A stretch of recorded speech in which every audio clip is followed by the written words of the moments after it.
A safari again into the old hunting ground Mababe, northeast of Maun. Camping on the grounds of the newly established Mababe River Lodge. The ablution facilities were of top quality. Referring to water birds, I introduce my own definition. For me, they are birds which find their food in the shallow water or at the water's edge. The African jacana is such a bird. I exclude to some degree cormorants, although they are a water bird in the broader sense. Not to be counted into my definition is the African mourning dove, as it only gets to the water to drink. Birds drink water daily, sometimes even more than once per day, and stay close to a water source. The blacksmith lapwing is found in many places, but often close to the water's edge.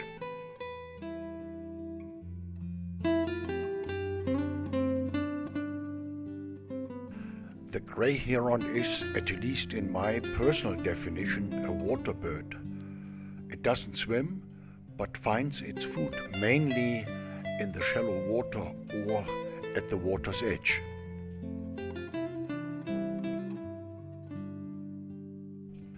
Somehow birds seem to know, through experience or training by the parents, which of the animals are vegetarians and which are meat eaters. I have never seen an oxpecker sitting on a crocodile or a lion.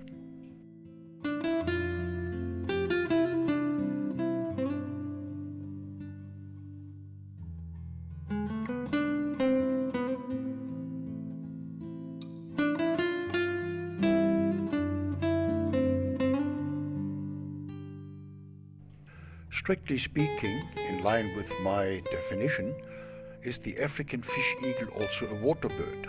After all, it feeds on fish, and they are to be found only in water.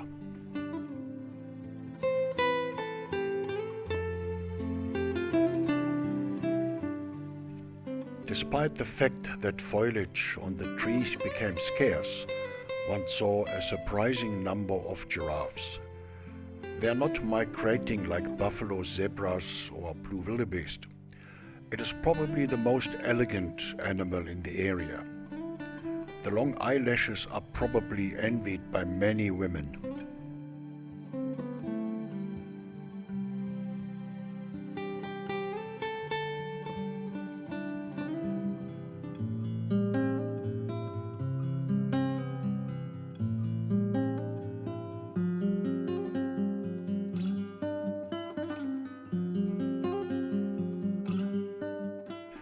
Every morning the red-billed hornbill is busy sifting through the sand in search of insects and seeds.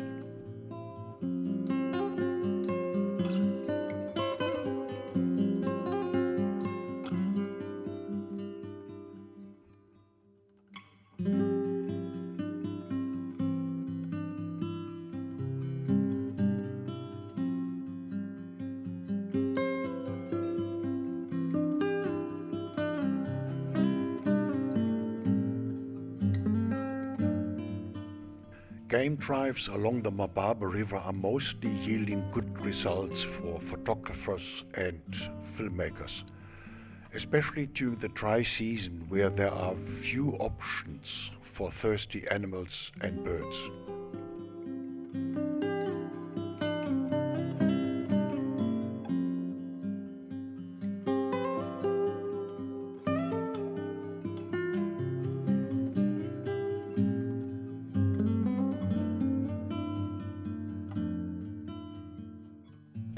An African darter is drying its feathers after a hunt underwater. It spears with a sharp pointed beak, like a spearfisher, small fish before they are swallowed whole. These sandgrouse are in a class of their own. The chest feathers are hollow, and through a capillary effect get filled with water. This is then carried up to 100 kilometers to their nest to allow the chicks to drink.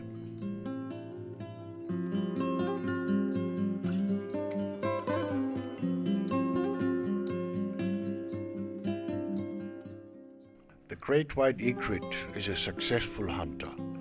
For a long time it can stand totally motionless, to then strike with lightning speed. Its bent neck can drive its pointed beak with great speed forward.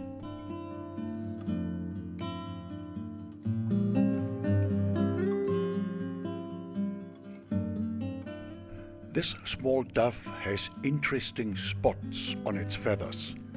In the right light, they shine like mother of pearl in a color close to a semi-precious emerald.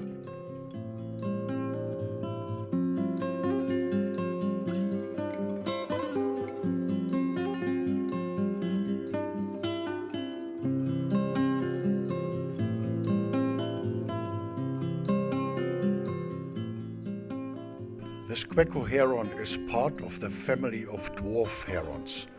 It moves mostly with a slightly retracted neck. This, however, can be extended at a speed and force which equals its larger cousins.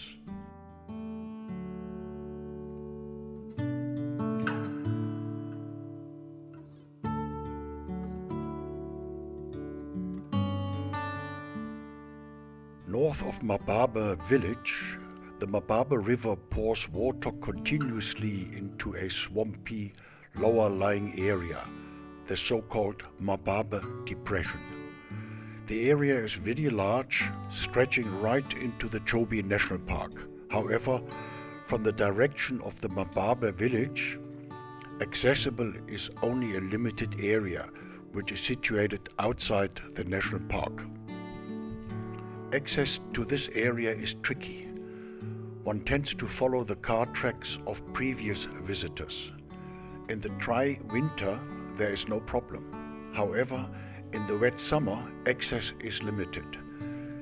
There are areas with clay which become very slippery and can become a trap for vehicles. After having left the bushy areas behind, one arrives at the swampy area of the depression.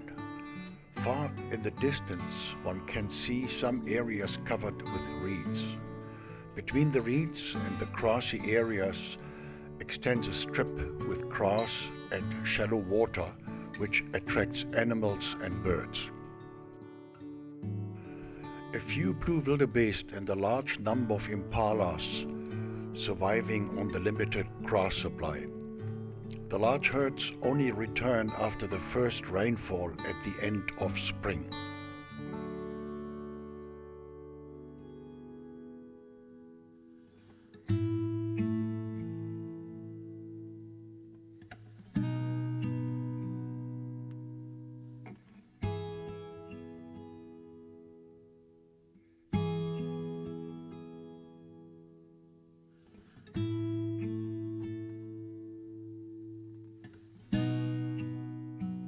An open-billed stork is finding here exactly the food for which its beak is suitably formed: water snails. Its beak is the ideal tool to crack open the housing of the snail. After this has been achieved, the soft part of the snail is devoured, with nothing being left over.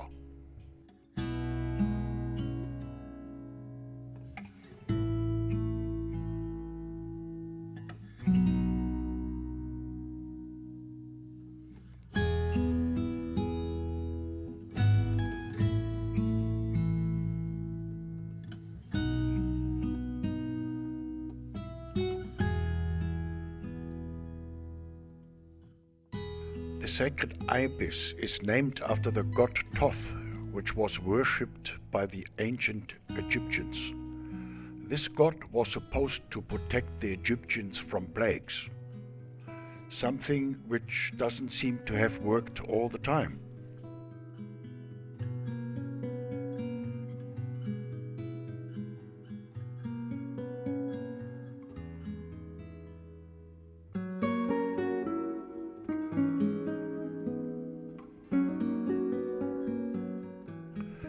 The edge of this shallow stretch of water is the ideal source of food for the various species of ibis, like this Hardida ibis.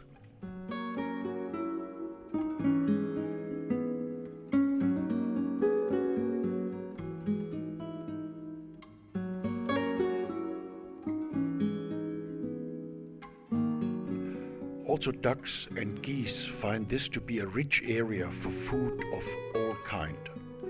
The Mababe Depression is an interesting and useful biosphere. Most importantly, it is very large.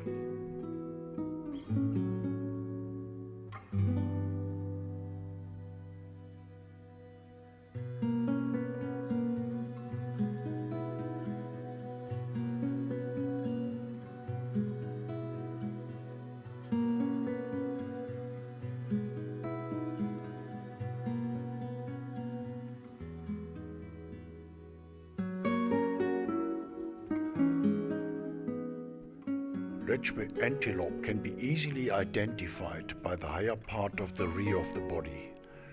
The animal has broad hooves which allow it to move about in swampy areas without sinking too deep into the mud.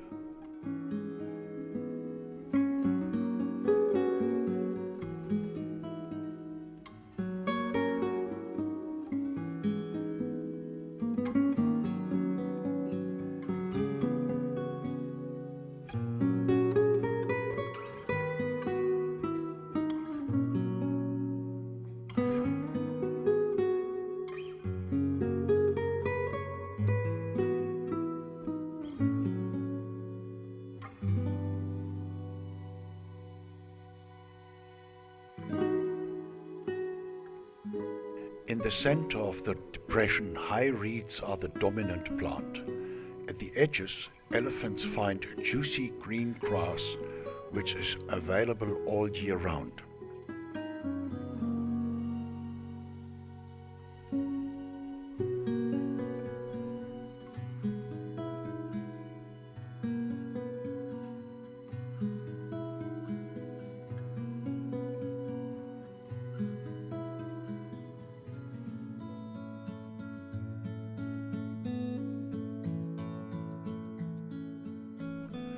Apart from good numbers of lone elephant bulls about, in the afternoon many family groups appeared on their way to the swampy area.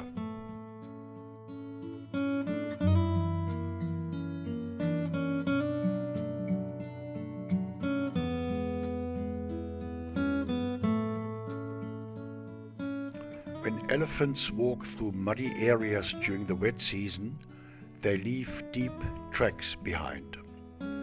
These look like large flower pots. They harden in the dry season and make for an extremely bumpy ride when crossing with a vehicle. Damages to the vehicle might also occur.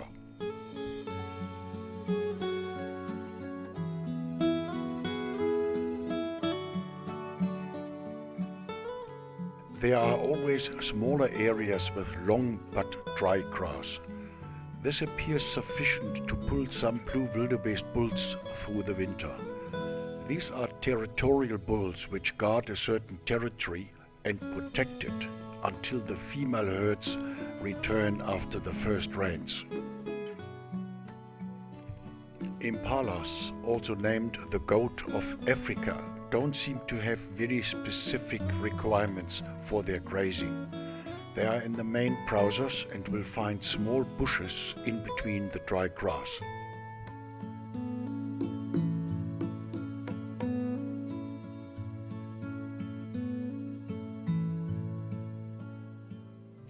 Francolines are everywhere, digging for seeds, tubers, worms and insects.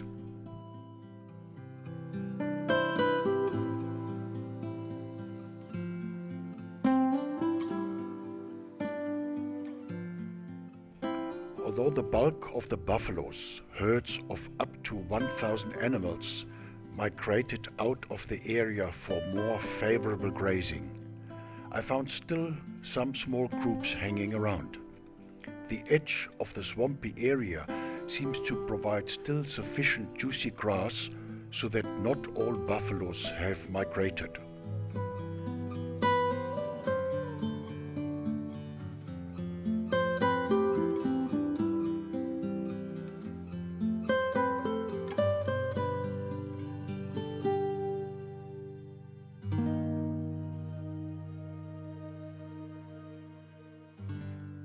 Also, some of the zebras did not make the migration through the Savuti Marsh to the Linyanti River. This river is situated in the northwest of Botswana and constitutes the border between Botswana and Namibia. There also exists a large swampy biosphere.